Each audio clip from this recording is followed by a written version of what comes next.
This program is brought to you by Emory University. Good morning, everyone. Happy Friday. This morning we have two journal articles being presented by two of our really excellent third-year fellows, Rachel Tobin and Muz Khawaja. I will let them get started. Go ahead, Rachel. All right, thank you, Dr. Coley. Good morning, everyone. Happy Friday. So first, I'm going to be talking about the SENIOR-RITA trial. So the SENIOR-RITA trial was published recently. It was published September 1st, 2024 in the New England Journal of Medicine. The full title was Invasive Treatment Strategy for Older Patients with Myocardial Infarction.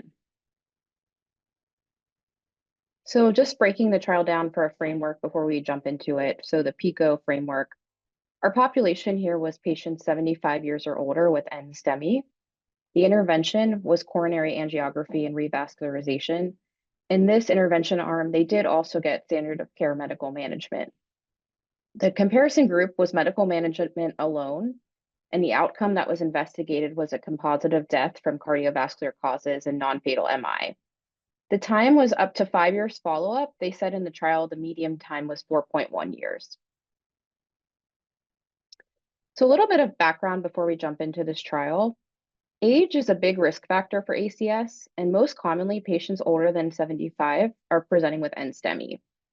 However, guidelines for older patients with ACS are lacking, given underrepresentation in many major trials. This patient population is also difficult to study, given it's a heterogeneous population with frail patients, multiple comorbidities, cognitive dysfunction, and then issues with health-related quality of life. A lot of the data is actually coming out of Europe, and this was a review article in the European Heart Journal. I like this figure here that talks about some of the challenges in this patient population, that being challenges with clinical practice, with aging population, mortality burden, the frailty and comorbidity issues, and high risk of adverse outcomes in this patient population. And then in terms of the evidence, as mentioned, these patients are underrepresented under studies. A lot of earlier trials excluded older patients, and contemporary trials that we'll look at a few have been underpowered with recruitment difficulties. All this to say, there's a lack of robust evidence concerning the benefits and risks of contemporary interventional strategies for older patients with ACS. So just looking at some of the guidelines, what both the US and what Europe say about older patients with NSTEMI and NSTE ACS. So the US, the class 1 recommendations are to treat older patients, and older patients they call greater than 75 or equal to, with GDMT early invasive strategies and revascularization as appropriate. They do mention individualizing pharmacotherapy with dose adjusted and renal adjusted weight adjusted to try and avoid adverse outcomes, and to undertake patient-centered discussions about risk versus benefit. The ESC guidelines are very similar, and they recommend to apply the same diagnostic and treatment strategies in older patients as younger patients. Again, they mention to take into account things like renal function, co-medications, comorbidities, frailty, et cetera. And then in frail older patients, they mention the same idea of taking this holistic approach and having a risk-benefit discussion. So the After 80 trial was really the biggest randomized controlled trial before the SENIOR-RITA trial that we're going to look at. And this was a trial out of Norway. It had 457 patients. And in this trial, they looked at patients 80 and older admitted with NSTEMI or unstable angina. In this trial, 85 was the median age, and 50.8% of the group were women. And the invasive strategy here was associated with a significantly lower composite. They used myocardial infarction, urgent revascularization, stroke or death as the composite, and they looked at a follow-up over 18 months. And the primary outcome here occurred in 40.6% of patients in the invasive group, compared to 61.4% of patients in the conservative group. However, this finding was driven primarily by lower rates of MI with a hazard ratio of 0.52 and urgent revascularization with hazard ratio of 0.19. When you break down the data, there really was no mortality benefit with the invasive strategy here. This trial, which will be in contrast to the trial we're going to look at today, did not take into account frailty or health-related quality of life. And they do mention up to 90% of patients they actually screened were excluded for logistical reasons, which brings into the question if you can make this, assumptions for the general population.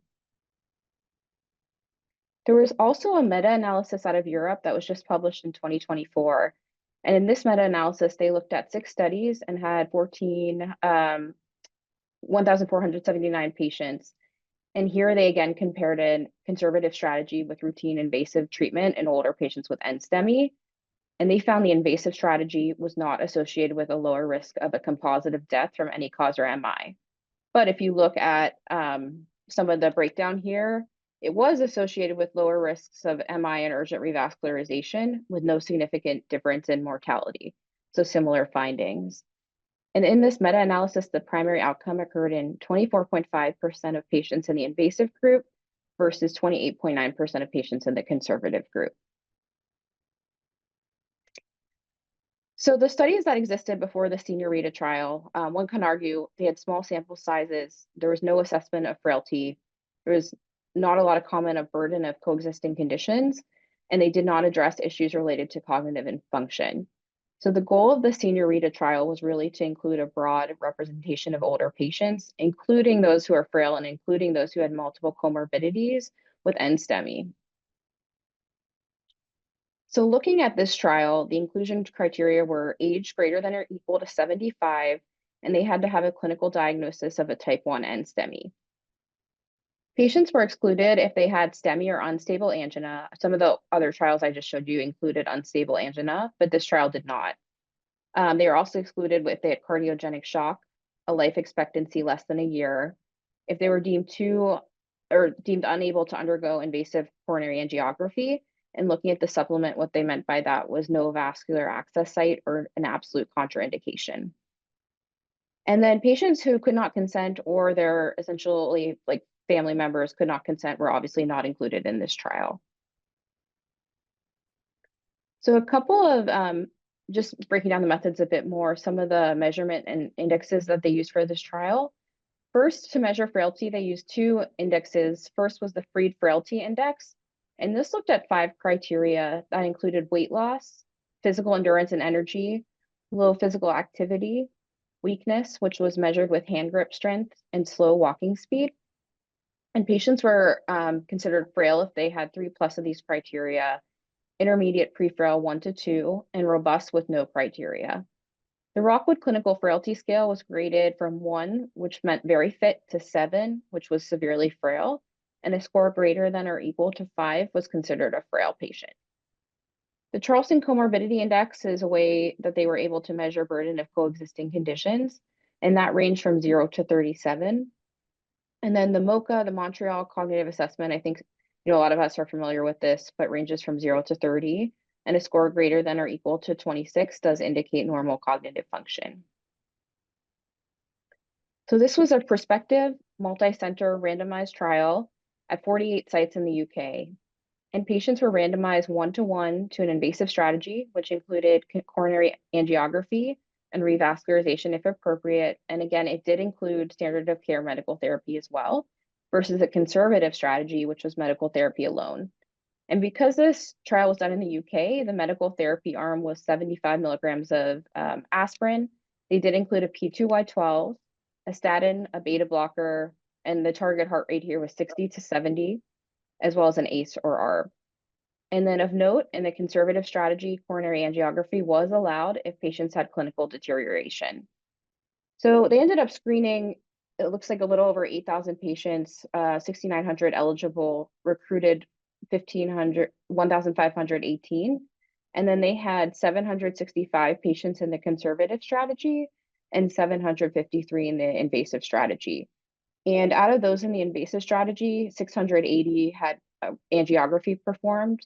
And again, in the conservative strategy, if they had a need for urgent angiography or revascularization, they were allowed. So you can see here 43 patients in that arm did undergo angiography. They were block stratified randomly with blocks of 2, 4, 6, or 8 patients, and they were stratified based on site and scores on the Rockwood scale. The primary outcome, they used a time to event analysis, and this was a composite of cardiovascular death or non-fatal MI. They looked at many secondary outcomes, including cardiovascular death, non-fatal MI. They looked at a composite of death from any cause or non-fatal MI. Additional outcomes included death from any cause, recurrent MI, subsequent coronary angiography or revascularization. They did look at heart failure hospitalizations, stroke, TIA, and bleeding. And they did have a safety outcome, which included procedural and in-hospital complications in patients in the invasive strategy group.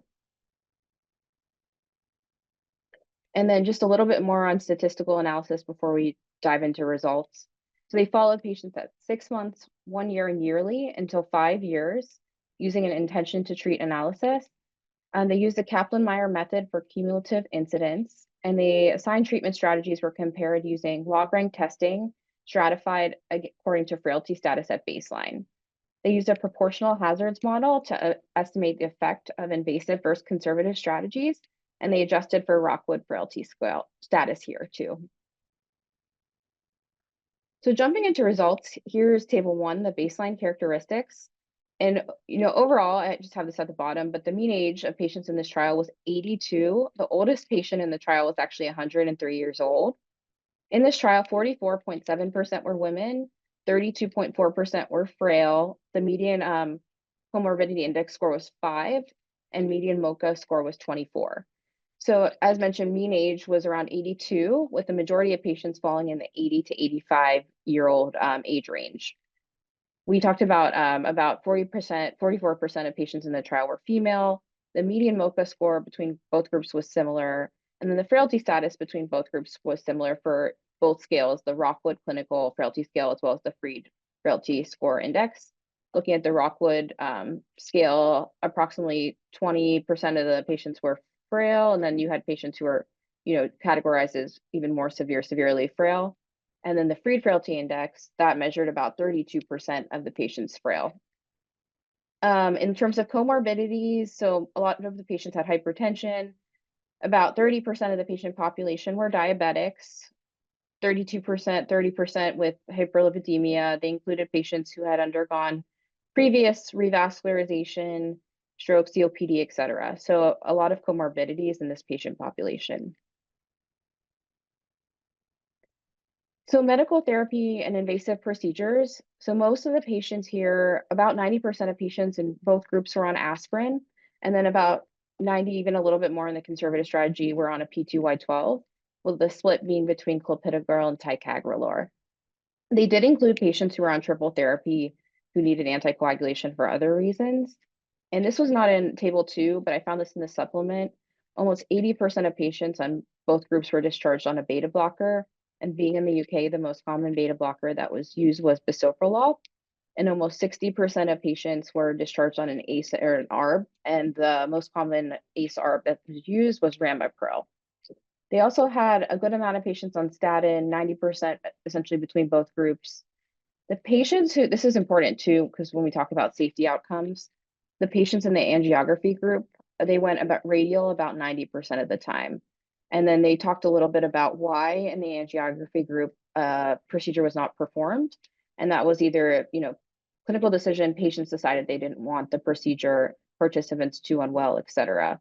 And then in those who underwent the angiography, almost 50% of them were revascularized, primarily with PCI.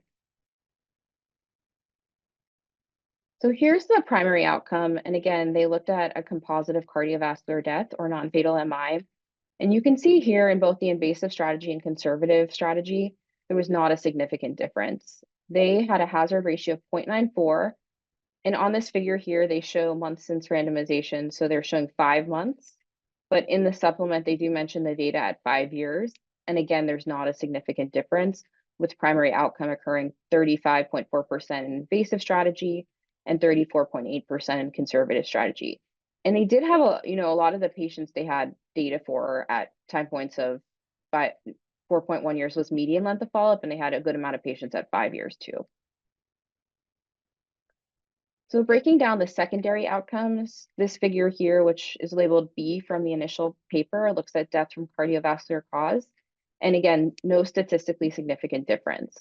However, what was found, which is similar to the after ADR-CT that I showed at the beginning and in the meta-analysis, is there was a significant difference in non-fatal MI, with that outcome occurring 11.7% in the invasive strategy group compared to 15% in conservative strategy. a hazard ratio of 0.75, and it does not cross 1 here.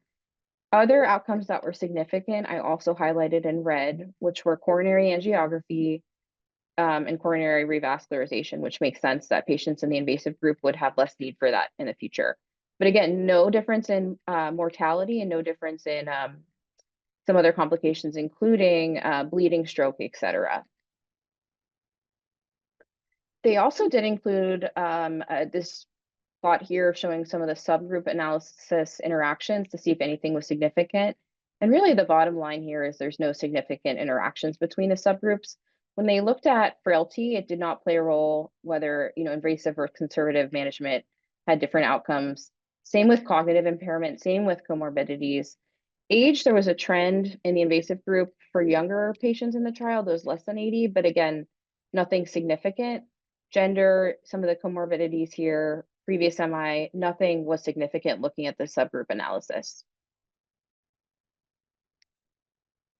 So jumping into the discussion, so among older patients with NSTEMI, the invasive strategy did not result in a lower risk of the primary outcome, which was this composite of cardiovascular death or non-fatal MI over the conservative strategy. And again, this was at a mean follow-up of 4.1 years.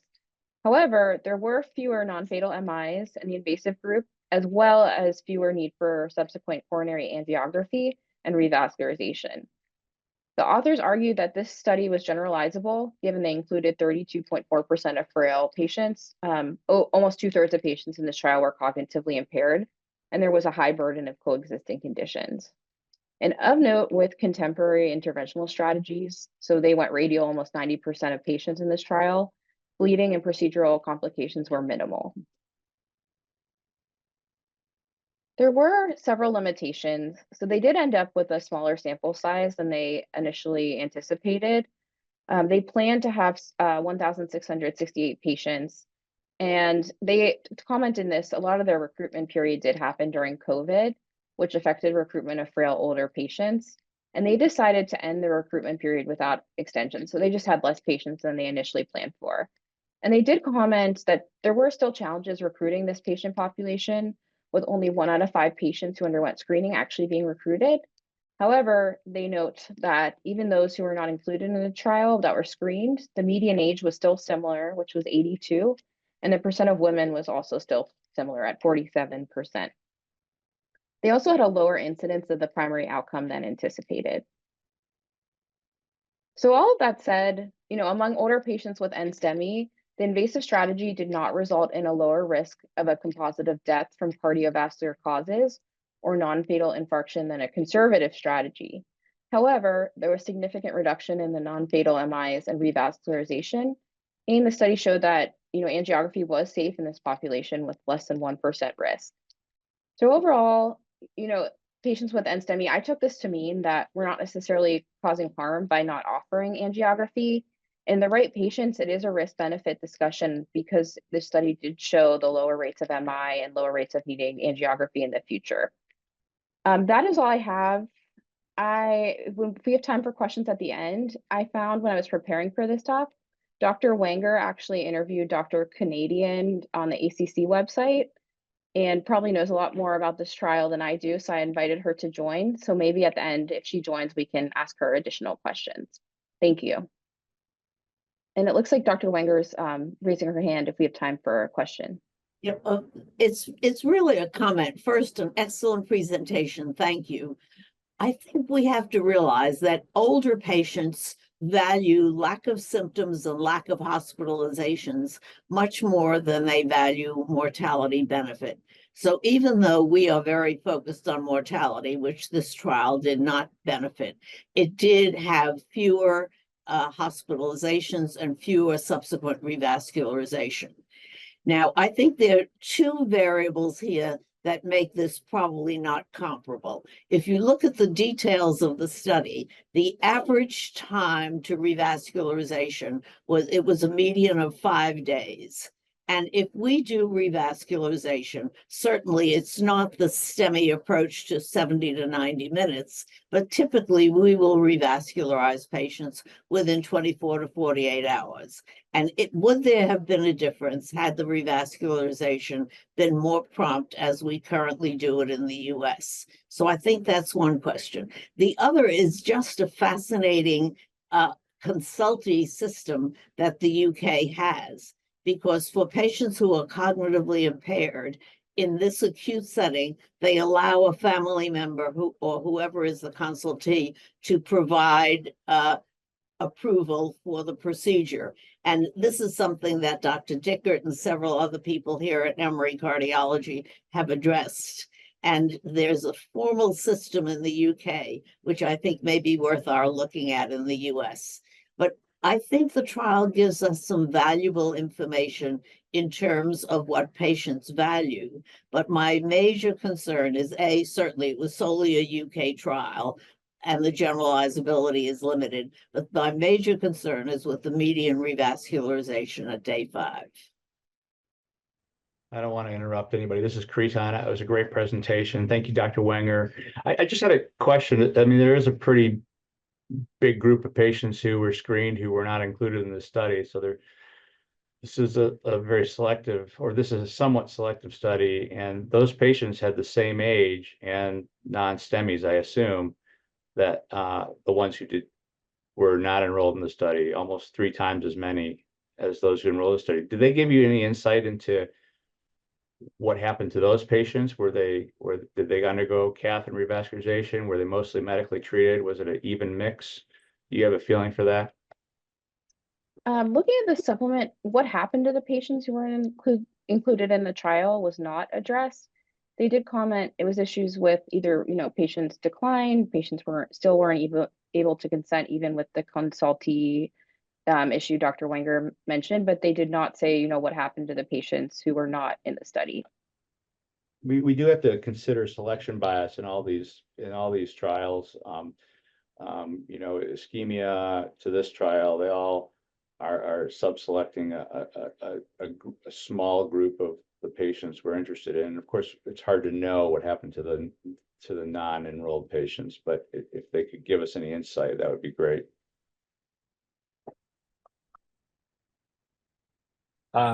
So great talk, Rachel. My name is Muz. I'll be talking about a different trial here. A lot smaller, but I thought it was kind of an interesting topic, discussing subcutaneous furosemide. I have no disclosures for this talk. So briefly, just kind of objectives for my talk. I'll be kind of going through a little bit of the background and history and in terms of subcutaneous furosemide. I'll talk about some of the prior data, some of the studies on subcutaneous furosemide, where the interest comes from, why there may be a need given our current healthcare context, and some of the issues that we have in our healthcare system in terms of ambulatory management of heart failure. And then I'll talk about the at-home heart failure trial, which was recently published in September. And then maybe talk about just limitations and future directions in terms of any role that we may have for subcutaneous furosemide. So as we know, heart failure is a heterogeneous clinical syndrome, has a significant public health burden across the world. In the United States alone, we have over 18 million, 6.2 million individuals older than 18 years old that have heart failure, and its prevalence is expected to increase to beyond 8 million just by 2030. And along with that come the annual expenditures related to heart failure healthcare delivery costs that are expected to reach almost $70 billion. And as we know, a lot of that cost comes from these often, repeat hospitalizations, prolonged hospital admissions. We have over, 1.25 million patients annually in the United States that are accounting for about 80% of the heart failure related healthcare costs. And a lot of those costs and admissions are related to, as we know, decompensations of these heart failure patients, where they get admitted to administer decongestive therapies. In fact, there's been an alarming rise in the prevalence of these admissions for decompensated heart failure in the United States and across Europe that not only has a profound impact on patients' life expectancies and quality of life, but also has a significant burden on our healthcare system. We actually especially saw this in the post-COVID pandemic era, where we had limited bed availability, limited resources, limited access to healthcare. And so this kind of prompted a little bit more of a focus and a shift in the paradigm to try to develop, new tools and strategies to try to address this trend, and maybe try to focus on the ambulatory setting to try to prevent these hospitalizations and increasing healthcare costs. The presenting symptom for these patients obviously is related to volume overload, dyspnea, shortness of breath, lower extremity edema, as we know. And the primary, means by which we address this in the ambulatory setting when you have a patient who may be starting to show signs of congestion is diuretic augmentation or titration, to try to reduce that need for hospitalization. But oftentimes this strategy can fail. And there's a variety of different reasons that could explain that. We'll be focusing on furosemide primarily, but with furosemide, which is one of the most commonly prescribed diuretics for heart failure, we know that there's variable bioavailability with oral furosemide. It can be unpredictable. There can be issues with impaired drug secretion in the renal tubules, depending on patients' baseline kidney function and kidney disease, which is often very difficult to predict and manage. And then sometimes in the setting of trying to augment patients' oral diuretic regimens in the outpatient setting, some providers may pursue sequential blockade with thiazide diuretics or other diuretics. But then there's also, you run into the risk of renal dysfunction, electrolyte disturbances, gout flares, things like that, which can also further increase the demand for hospitalization. So if you're in the outpatient setting trying to augment a patient's, PO diuretics and PO furosemide, you reach a point where, this patient's, eventually may require, admission for IV therapy. But again, as I mentioned, that's associated with increased healthcare costs, worse clinical outcomes. And, a lot of studies have shown that about 2/3 of patients that actually get admitted for these heart failure hospitalizations don't need any escalation of treatment beyond just diuretics. So that's a significant proportion of patients that are just getting hospitalized just to diurese, essentially. And again, being hospitalized also poses increases your risk for nosocomial infections and iatrogenic complications. So the question becomes, how do we tackle this? One of the ways that healthcare systems have been trying to tackle this is trying to increase and implement the use of outpatient IV diuretic use, outpatient IV diuretic centers, or kind of intermediary clinics. But again, this is not a common practice. It's less than 15% of IV diuretic administrations for heart failure. And while it's shown to decrease hospitalization, it's obviously generalizability is very limited because it's not as common. We also lack a lot of the infrastructure needed to support some of these clinics and some of these centers. And there's also the logistical issues that come up with having healthcare professionals and physicians and providers that are going to be able to be able to oversee some of these centers where outpatient IV diuretics may be used. There is also some data showing that, a single dose of IV diuretic in some of these outpatient clinics, they still have high rates of readmissions within the 30-day kind of follow-up period. So, and one of the ways to kind of potentially, tackle this is the use of subcutaneous furosemide, which I'll kind of talk about, that can circumvent some of the limitations that are associated with oral administration. So we'll kind of dive into the history a little bit. As we know, furosemide is a potent loop diuretic. It was first FDA approved in 1966. It's one of the most commonly prescribed diuretics across the world. It functions in the thick ascending loop of Henle within the unit of the nephron. It blocks the sodium-potassium 2-chloride reabsorption channel. It's an anion that binds to plasma proteins, has high affinity, so that kind of limits its volume of distribution. And there's various formulations. There's oral, there's IM, there's IV. Oral, as we know, is used at home, but obviously in the setting of increasing, congestion, renal venous congestion, decreased renal perfusion, gut edema, there's a lot of variable bioavailability with PO furosemide. And so its bioavailability is roughly around 50%, give or take, but there's a range between 10 and 90%. So it can have a lot of interpatient variation in terms of response to PO furosemide. The other issue with chronic loop diuretic therapy is there's a phenomenon called the braking phenomenon, where there's a significant reduction in diuretics because of enhanced sodium reabsorption that occurs in the distal renal tubules.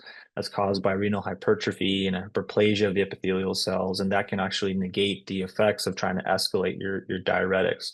And then there's also the potential for, side effects such as, severe electrolyte derangements, which can be kind of common and sometimes limit, diuretic augmentation, especially if you're adding a, sequential blockade or switching to a stronger diuretic. So you often reach a ceiling effect with these agents that can be potentially circumvented by the use of subQ furosemide. Another important thing to note is that, heart failure delivery and care of delivery was significantly impacted by the COVID-19 pandemic. One trend that was interesting to note was, during the pandemic, while there was a decrease in the number of admissions for heart failure, there was a significant increase in mortality among those that were hospitalized. And there were a variety of proposed reasons for this. Some of these patients were presenting a lot later, more advanced symptoms. There was obviously limited hospital resources, limited capacity. And also there was, amplification of some of those socioeconomic disparities and health inequity that was, obviously amplified by the COVID pandemic. But some of those were some things that kind of drew attention to maybe shifting the focus to try and prevent these hospitalizations as best we can, because we came to realize just how limited our resources may potentially be. And so that's kind of why they've started to reconfigure the heart failure management pathways to kind of focus on the ambulatory setting. So here's some of the benefits potentially of subQ furosemide. I mean, obviously relief of a lot of the symptoms associated with volume overload, decrease in a lot of the biomarkers associated with volume status, and then having a relatively safe, a good safety profile with, when we'll talk about the pharmacokinetics and pharmacodynamics of subQ furosemide, but preventing, symptomatic hypotension, not having significant electrolyte derangements, and then having relatively stable kidney function. So this is one of the first studies, actually. It was back in 2004, evaluating the efficacy of subcutaneous furosemide. It was a single center study, double-blind, randomized, and it was a crossover pilot study where they took 20 milligrams of subQ furosemide and compared it to placebo. And essentially we're evaluating urine volume, urine sodium concentration, effective onset of time. And they saw that, with subQ furosemide, you're reaching therapeutic levels within an hour of administration, and then maintaining, high concentrations and good efficacy for several hours beyond administration time. However, with these early studies, they noticed that there was a significant amount of skin irritation that was related to the injection site, because the solution that the furosemide is typically formulated in is actually pretty alkalotic. It has a pH of about 8 to 9.3. So they think that was causing a lot of the skin irritation reactions that were a little bit bothersome to the patients in the trial, in the study. So subsequently, over the next decade or so, there were multiple additional studies that kind of looked at more advanced heart failure patients, kind of with end stage disease, just as a means to try to see if they could prevent, this revolving door, quote unquote, type of prolonged hospital admissions. There was a study by Zacharias et al. That essentially looked at subQ infusion in patients that were end stage, about 30 patients or so. And they had a variety of different, ranges ranging from 40 to 240 milligrams of subQ furosemide over a course of just 10 days. And the vast majority of patients were actually, 93% were able to avoid hospitalization during that time span. And actually their fluid status, weight was pretty well controlled. Obviously, this was not like a large study. This wasn't a randomized study, but it did show there was an interesting trend in that study. This was kind of further supplanted by Birch et al. Study, also kind of looking at advanced heart failure patients, where essentially the goal was to try to improve symptoms, and they saw that they were able to control patients' symptoms over 90% in terms of weight loss and self-reported dyspnea. However, like I mentioned previously, these formulations were still using the alkalotic formulation of the subQ furosemide. So there were a good bit of infusion site reactions, as high as 20% in these studies. So then came the kind of newer formulation called Furosix, which is essentially a pH neutral formulation, has a pH of about 7.4, so obviously physiologic. Typically, it's 80 milligram furosemide. And the way it works is it has like an external kind of body pre-programmed delivery system that's applied to the skin. And essentially, when you press the blue button, there's a 6 millimeter 27 gauge needle that deploys and starts the drug administration. And typically the way the drug is administered is it's biphasic, where the first 30 milligrams of the 80 milligrams is given over the first 60 minutes, and then it's 12.5 milligrams per hour for the next subsequent 4 hours. So then, what are the pharmacokinetics, pharmacodynamics of sub-Q furosemide, and how does it compare to IV furosemide and oral furosemide? So this was a study, the Furofarm heart failure study, that randomized patients to sub-Q furosemide 80 milligrams in the biphasic administration, like I mentioned, versus PO 80 milligrams of furosemide. The patients that got sub-Q furosemide, all the subjects, granted, it was a small sample size, they got therapeutic levels within 30 minutes of the start of the administration. And then they maintain in the kind of therapeutic level, which is typically above 1,000 nanograms per milliliter, for up to 5 hours, essentially. As for the oral administration group, there was a lot of, interpatient variability. Most of the patients had, a peak level at about an hour or so, but then only about 10% of patients kind of maintained it beyond that for a few hours. So it was kind of interesting to see the pharmacokinetics of how sub-Q compares to PO. You can see that there's a good bit of, longer duration of action, less variability in terms of levels, and then obviously rapid onset of action. The second study that's kind of worth noting in terms of pharmacokinetics was looking at sub-Q furosemide versus IV. In this study, they randomized patients 1-to-1 to 80 milligrams of IV, what it was divided in 2 boluses of 40 and then 40. Now that it was divided by about 2 hours or so versus a sub-Q, 80 milligrams that was like I mentioned in the biphasic pattern of administration. And as you can see here, here's the time course represented by the IV bolus versus the sub-Q. Following IV administration, the concentrations were obviously highest after, the first and second boluses. They remained high for about 2 hours or so, and then kind of therapeutic levels were maintained for, up to about 6 hours. With the sub-Q administration, the therapeutic levels were reached within, 30 minutes, obviously not as quickly as IV, but they were, increased steadily and maintained therapeutic levels for approximately 4 hours. And interestingly enough, most patients in the sub-Q Lasix or furosemide group had, quantifiable concentration of furosemide in their bloodstream up to 24 hours after their dose. And they had, bioavailability with the sub-Q furosemide is actually close to 100%, so very comparable to IV, and similar urine output between both groups, similar level of natriuresis as well.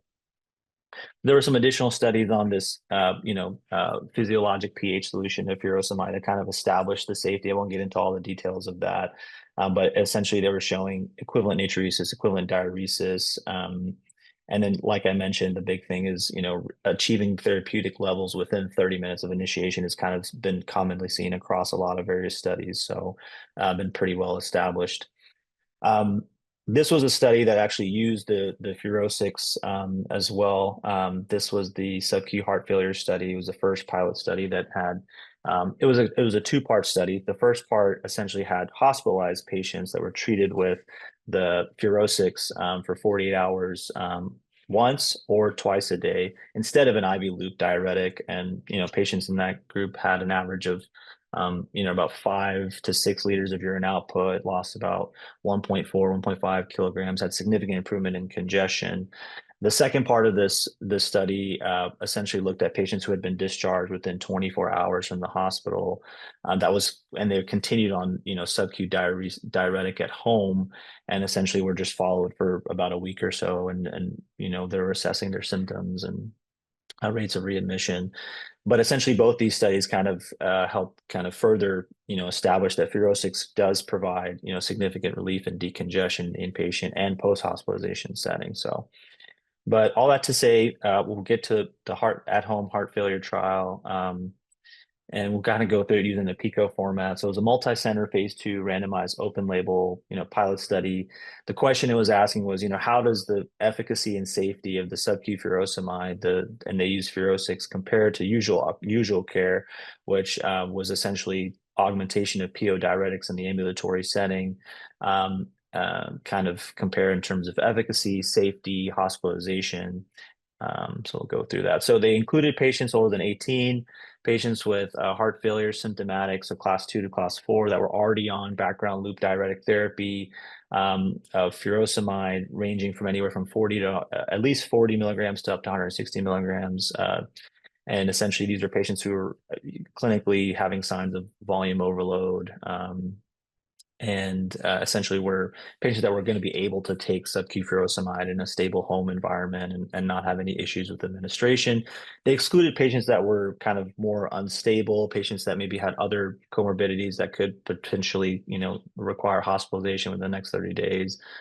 Patients that, had extreme kidney dysfunction, so GFR less than 20, extreme, either extreme of potassium, so either severe hypokalemia or hyperkalemia at baseline, and allergies and things like that. So there were some of those exclusion criteria.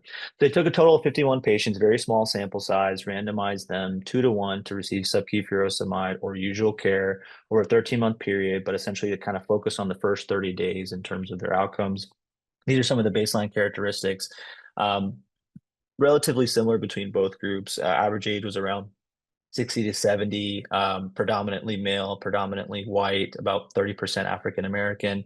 Interestingly enough, most of these patients had, at least NYHA class 3 symptoms in both groups. The usual array of, comorbidities that we commonly see. The loop diuretic that most patients were on at baseline, interestingly enough, was actually kind of a split between furosemide and torsemide. So that was kind of interesting to note. So essentially in the intervention, patients were randomized, like I said, 2-to-1 to receive subQ furosemide or usual care. Patients were given, electronic scales, blood pressure cuffs to check their weights, check their vitals at home throughout the study period, and report essentially at, 1 day, 7 days, 30 days. And they also had routine labs just to assess, safety, kidney function, electrolyte abnormalities, markers of volume overload. The subQ furosemide was administered in a biphasic way, like I mentioned. It was 80 milligrams total, 30 milligrams in the first hour, and then 12.5 per hour for the next 4 hours.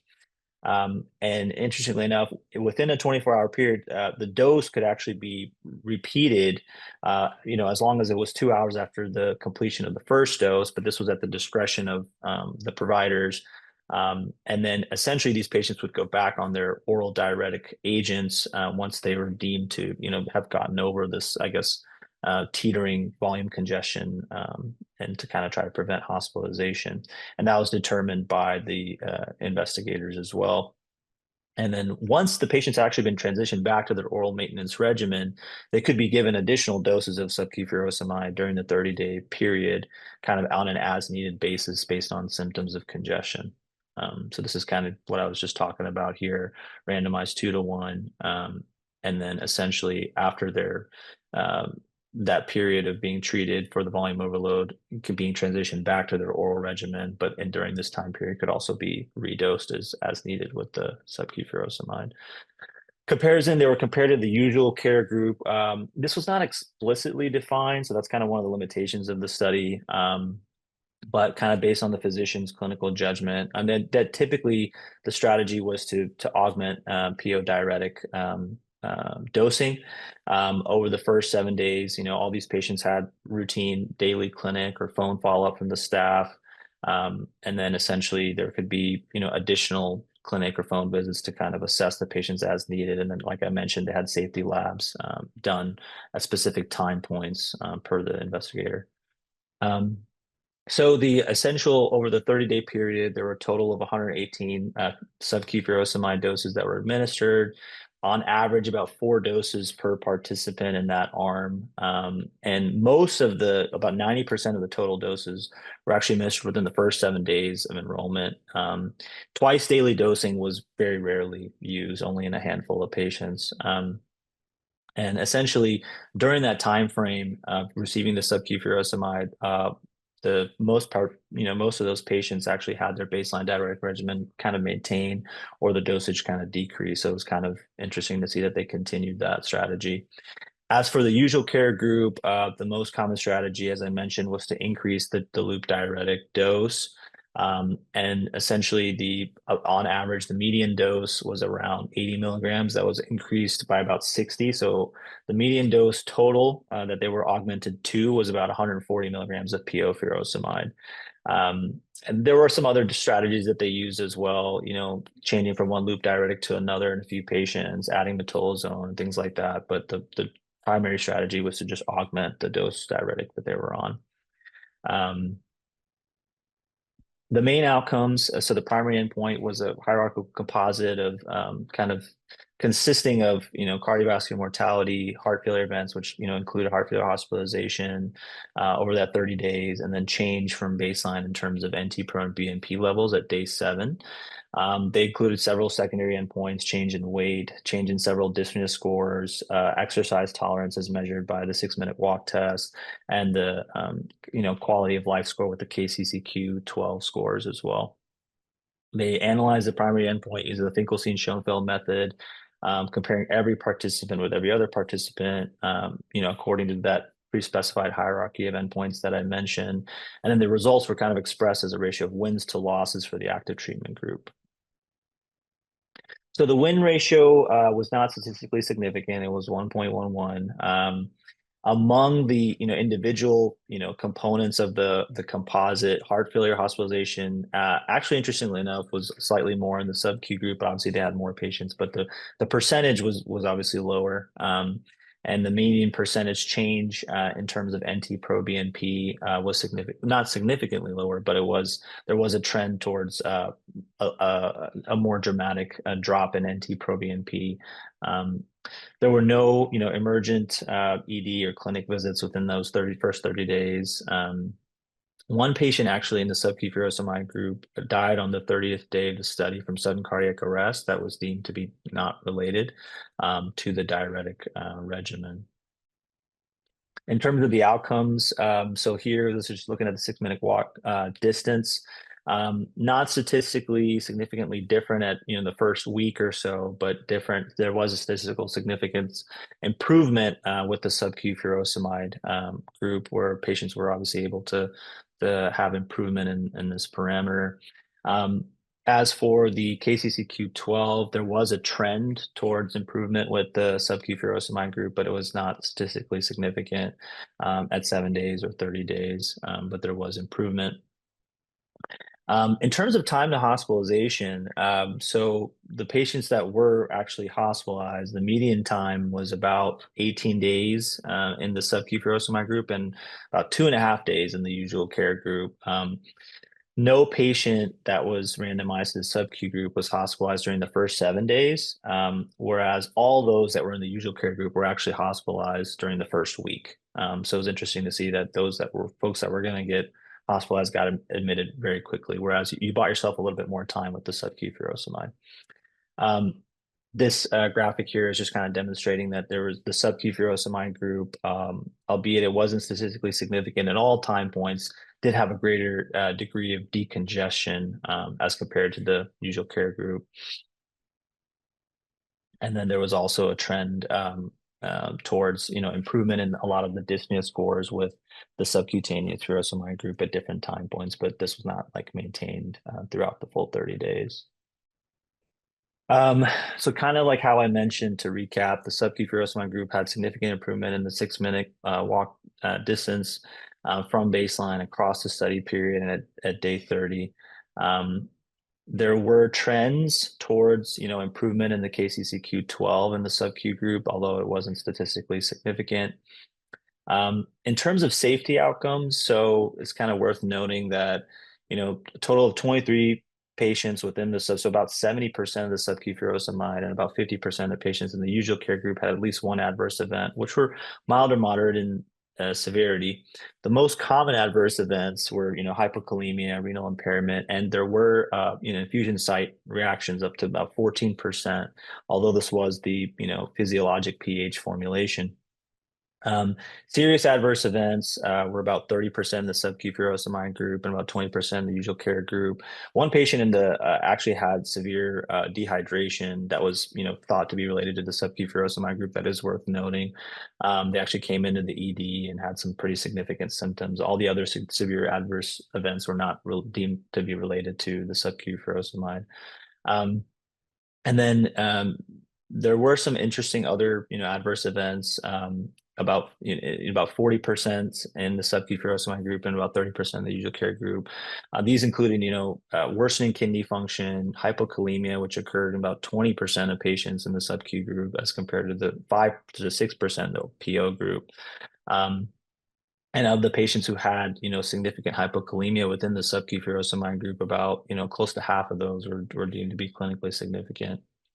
Obviously, this trial or this study has a lot of limitations. It's a very, very, very small sample size. It was not blinded, so there's a lot of potential for biases. There was, and one of the ways that kind of manifested was, the patients in the sub-Q furosemide group had a larger number of, unscheduled lab visits. So there could have been a kind of disproportionate reporting bias in terms of electrolyte abnormalities and things like that. Additionally, the sub-Q furosemide group was dosed kind of intermittently based on need, and outcome assessments were kind of at more fixed time points. And again, these, patient-reported outcomes such as these, dyspnea scores and quality of life scores are obviously vulnerable to a lot of bias in an open label study design, and they kind of are, subject to patient perception and perspective. There was also no standardization of the PO, usual care diuretic management arm. So those are kind of left to the investigator. So, it's while it's not a large study, while the results are not, overwhelmingly super impressive, I do think that it's worth noting that, sub-Q furosemide may have a role going forward. And if maybe we have some larger studies, we could see more benefits of these agents. They do have the potential to accelerate decongestion, improve symptoms, improve functional status, and maybe reduce the rate of hospitalization, which could take a lot of the burden off of the healthcare system and maybe allow us to, more resources to be able to focus on keeping patients out of the hospital. What are some future directions? I mean, there could be some newer diuretic agents that could be optimized for sub-Q delivery that might have, fewer side effects, longer lasting effects, maybe less skin irritation, less skin reactions.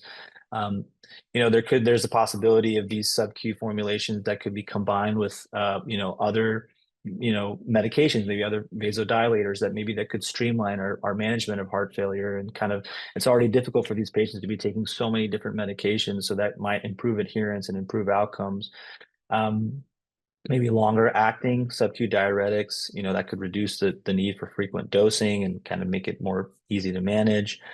Wearable or implantable devices, their utility can have for maybe possibly kind of offer more precise control or fluid balance. And then there's also the question of, how does this compare to PO agents that have 100% bioavailability? I mean, torsemide, bumetanide, while some of the patients in this study, were on torsemide, about half of them, we don't have a direct comparison study yet. So that is something worth considering and thinking about as well. So I think it's going to be important to try to see in the future as well about cost efficacy.